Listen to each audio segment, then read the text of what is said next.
Without further ado, I'm going to welcome to the stage again, Chris Adorno. Hello, everyone. Excuse me. How you guys doing? Excuse me. Sorry for interrupting your conversations. So I would like to start off with a quote by Dr. Rollo May, which is an American psychiatrist. He stated, "Communication leads to community. That is, to understanding, intimacy, and mutual valuing." In that spirit, I'm going to discuss the fundamentals of building and maintaining crucial community relations. It may seem a little daunting at first to think of all the different relationships that should be formed if you wish to succeed in this industry. So I want to place emphasis on certain habits that we can incorporate to cultivate and also enrich these new relationships. First step, starting out, you will be assembling your winning team. This team can include a real estate agent, a landlord, investors, a legal team, also a lobbyist, a CPA, contractors, regulatory administrators, supply chain contact, retail chain contacts, but I can't forget to mention also the labor force. You can also be meeting different community leaders and various organizations, and the list goes on. So before reaching out to the department, you have to do the legwork. Research the role of the department, learn the language, prepare all your questions in advance, and have all your material neatly organized so that you can be ready to email if need be. If something is important while you're discussing with this person, ask them to please send that information via email so you can have it on record. This is truly important so that you can always have a dialogue of any conversations, especially if it's vital. When you do reach out to the department first time, always be sure to remember your first point of contact. Very crucial. Store that number, write down any notes within that contact that pertains to the conversation, so then 2 months, a year later, you could go back and you can have that there. Very important, especially when you're networking, you're meeting all these individuals, it's hard to keep up.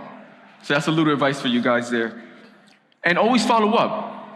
People like to feel appreciated, so there's nothing wrong with sending a warm thank you message for explaining the gratitude. And also a few traits that will be sure to help you prosper in this industry and make your communication efforts more smooth are being personable, punctual, organized, and also involved. One thing that's helped me personally prosper in this industry is my ability to be personable. I encourage you all to do the same. I'm sure each of us have a compelling story behind us, and it's our jobs to make sure that it's heard, because no one else is going to tell the story for you. That means, I've always been transparent and honest, and that means sometimes being the bearer of bad news. The pendulum will swing, and we must act professional when it does. This means updating the individual party of the mishap. The last thing you want to do is failing to communicate the problem and get in the habit of dodging calls and emails. We've all been there. I'm guilty, and this is not a road you want to go down, especially if you're trying to, get into this market and integrate your company. Punctuality. Can't stress this enough. Do not waste anyone's time. If you set a date and a time with someone, set how many alarms you need, how many reminders you need, so that you ensure you're there and on time. Organization. It's extremely difficult to convey any message if your data is not organized and a complete mess. Having the correct SOPs, data collection systems, and IPs in place to operate your business effectively is so crucial. I can't stress that enough. So when you're discussing your operations and your practices of your company, it is these systems that will enable you to describe your company with that much more confidence.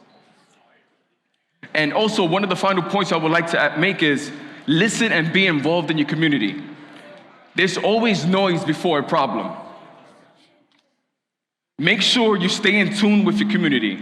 Join their local Facebook groups. Join any local journalists so that you can stay in tune and subscribe to daily subscriptions in that community. You can be proactive in letting your community know who you are and your company's mission. Introduce yourself to all the surrounding community establishments do some community activation, whether there's a workshop you're offering, or a food drive, or a back to school drive. There's so many things that you could do to be creative. Get involved. We have been operating in the shadows for a long time, and now is the time to come out and show our communities the values that we can bring. If you take away anything from all of this, know that while you're getting all the big things right, it's the little things that matter. And it's the little things that will build and strengthen these new relationships.